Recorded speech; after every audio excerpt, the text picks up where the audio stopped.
Hello guys, from Plant Reviews. Today, 10th of May, mid-spring, and I will talk about Leopoldia comosa, the tassellated hyacinth or tassellated grape hyacinth. Indeed, this plant is a close relative of Muscari, the grape hyacinth. Not so much of the hyacinth, even if they are still in the subfamily Asparagaceae, in the family Asparagaceae, subfamily Psyllidae, together with the squills as well. This plant is a perennial bulbous plant.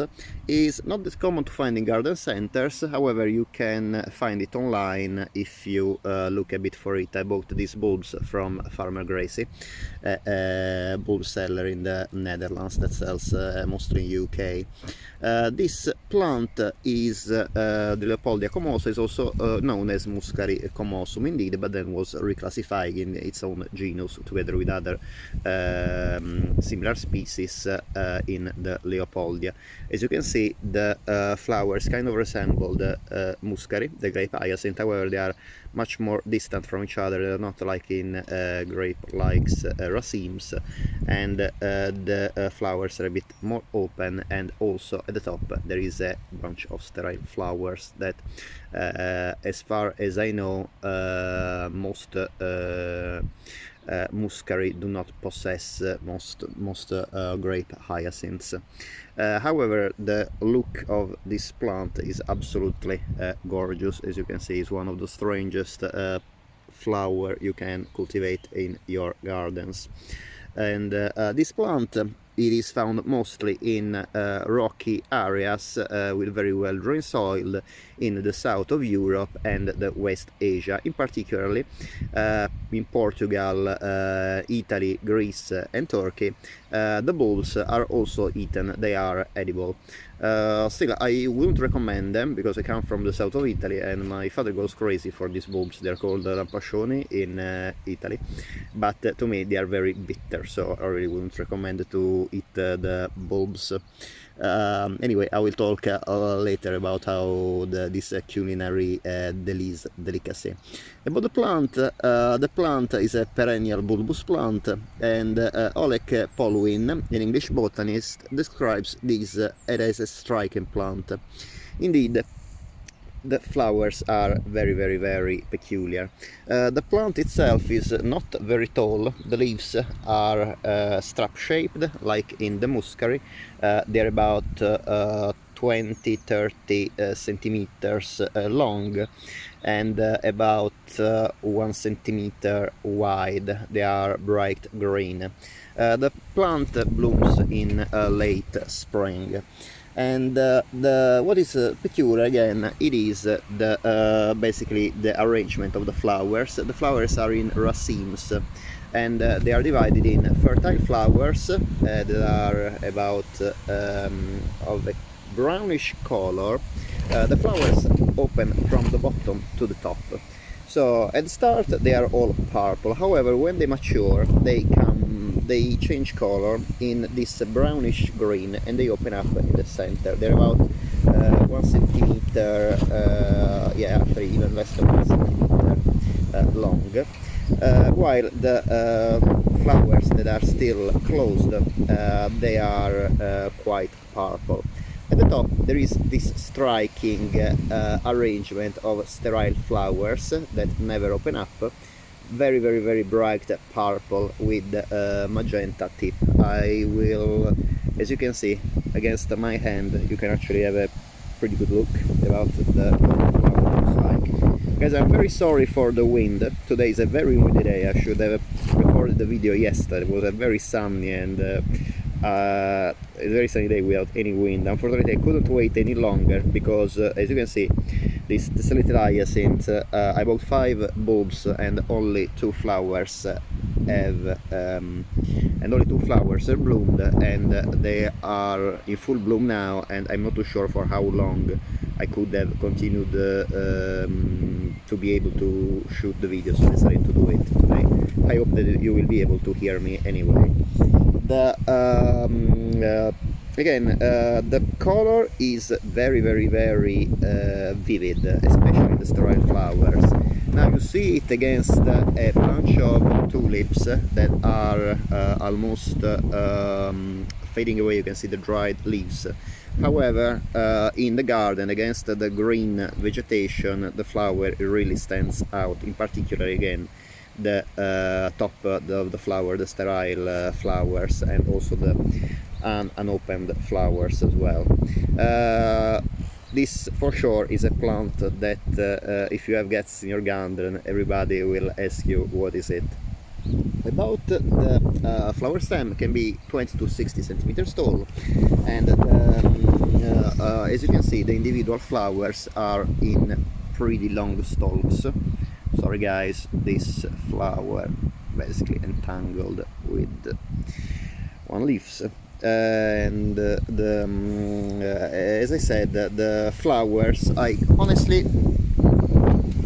can't smell really long, and however, the color is definitely makes up for the lack of fragrance in this plant.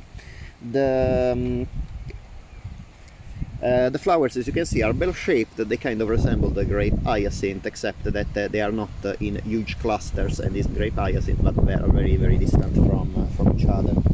The Leopoldia comosa naturalizes quite easily. Indeed, it was brought in England around the 16th century and then became naturalized here as well. This actually is something that you need to think about it, because the Leopoldia was already spreading northwards, but also can become a bit invasive. In my opinion, it is a very beautiful plant. However, as I said, considering that it can become invasive, always take a look about what is going on in your garden. Anyway, as I said, the Leopoldia comosa is an edible bulb. There is also a cultivar called plumosum. I actually bought the cultivar plumosum as well. The plumosum is a cultivar where all the flowers are sterile and they branch at the end, giving a feathery appearance. From the Latin, indeed, the pluma, that means feather. Unfortunately, none of my bulbs, of the bulbs I bought, has bloomed this spring, or at least not yet. If they will bloom, I will for sure make a video for you. The bulbs, as I said, can be eaten, but I really wouldn't recommend to eat the bulbs of this plant. First of all, because the bulbs you find in nurseries anyway are cultivated in a way of the same way of ornamental bulbs, and is always not recommendable to start eating something that has been grown as a plant for gardens rather than an edible plant, because they might be treated with they might have been treated with pesticides that are actually not allowed for human consumption, but they can be allowed for garden purposes. So really, this is one of the cases. Obviously, one of the reasons I wouldn't recommend to eat the bulb of the bulbs you buy in nurseries. However, if you go in holidays in Italy or in Greece or in Portugal, obviously you can eat this delicacy. I ate it, but I hate it as well, because as I said, the bulb is really, really bitter. The bulbs are not eaten raw. They are usually boiled and pickled. Otherwise, rather than pickled, they are instead fried, and most people love them. As I said, my father was crazy for the bulbs of this plant.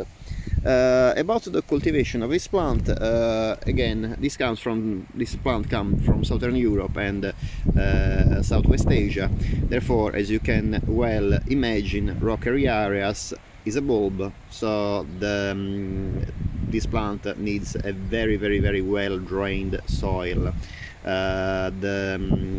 That's the most important, and ideally full sun.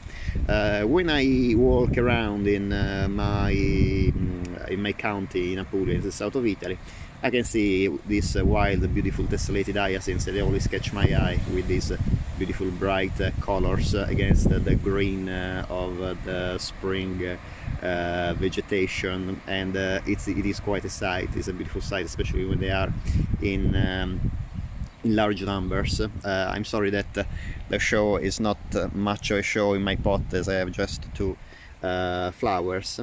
However, it is really a plant that I love, both because it reminds me my country, my childhood, and also because I really love the bizarre arrangement of the flower spike. As you can see, it is really something you can't find in any other plant that you can cultivate in the garden. And I hope you enjoyed the video. I'm very sorry for the wind blowing today, but I really wanted to show you this plant when it is at the best, so you could appreciate both the colors of the open flower, the colors of the buds, and obviously the very bright colors of the sterile flowers. I hope to see you next time, and I hope you enjoy the video.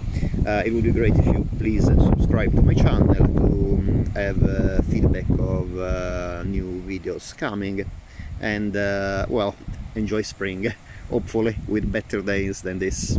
Bye!